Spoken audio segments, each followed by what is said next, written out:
Vous savez combien il gagne exactement, votre fils? Non. Vous n'en parlez pas? Non. Enfin, je ne demande pas. Et vous savez ce qu'il fait de son argent? Oui, bien sûr. Qu'est-ce qu'il en fait? Ça vient de vous aussi un peu le foot, non? Peut-être. J'ai joué au foot. J'ai joué au foot en Guinée. Je suis le capitaine de mon équipe. Ah, vous étiez capitaine d'équipe? Oui, j'étais capitaine d'équipe. De l'équipe nationale? De l'équipe nationale féminine. Donc c'est vous qui avez transmis le virus à Paul, en fait. Je pense que ça vient des gènes. Et c'est pour ça que vous avez toujours supporté ce rêve de Paul de devenir footballeur? Ça m'a jamais posé de problème.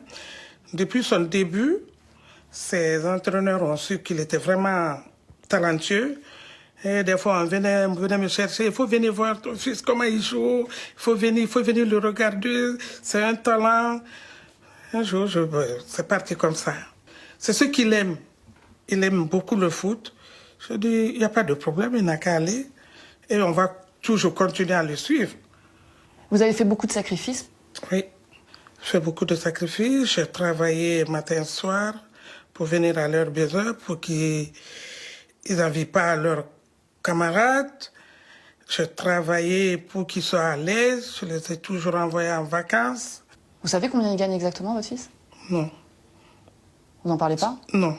Enfin, je ne demande pas. Et vous savez ce qu'il fait de son argent? Oui, bien sûr. Qu'est-ce qu'il en fait?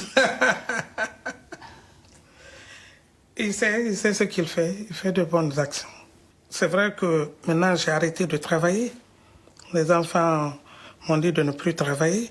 J'ai changé d'appartement. C'est bien d'avoir de l'argent parce qu'on peut faire tout ce qu'on veut et se faire plaisir. Vous n'avez pas eu peur que ça lui tourne la tête? Non, pas du tout. Et ses coupes de cheveux, qu'est-ce que vous en pensez? Ben, c'est son style à lui. Hein. Et il vous demande pas votre avis? Mais il le fait, il me montre. Quand ça me plaît, je lui dis que ça me plaît. Si ça me plaît pas, je dis non, tu changes. Il joue pas au football dans votre appartement quand même? C'est des fois, ils prennent le ballon. Quand les frères sont là, dès qu'ils commencent, je dis non, non, non, non, non, pas ici. Vous allez dehors. Faut pas casser mes affaires ici. Vous allez... Mais même quand je leur dis, ils touchent quand même au ballon. Ça va pas trop vite?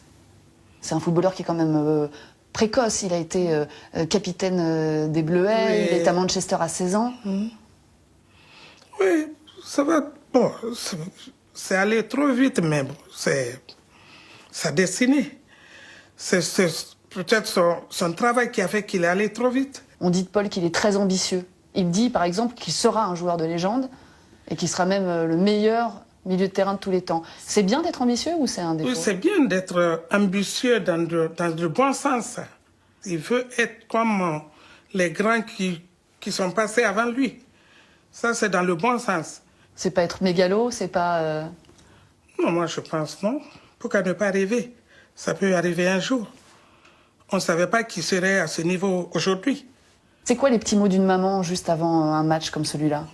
Ben, allez, la pioche, on compte sur toi. C'est son surnom? Oui, c'est son petit surnom qu'il s'est donné.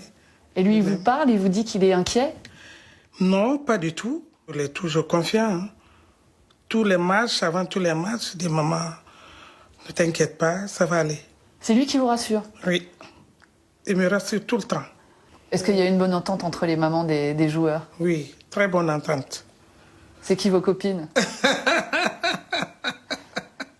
Il y a la maman de Griezmann, la maman de Gignac, la maman de Coman. Qu'est-ce que vous faites s'il gagne? Je vais déjà daber pour mon fils. Ce qu'il fait sur le terrain. Comment vous dabez? Comme ça. Allez les bleus, on est ensemble.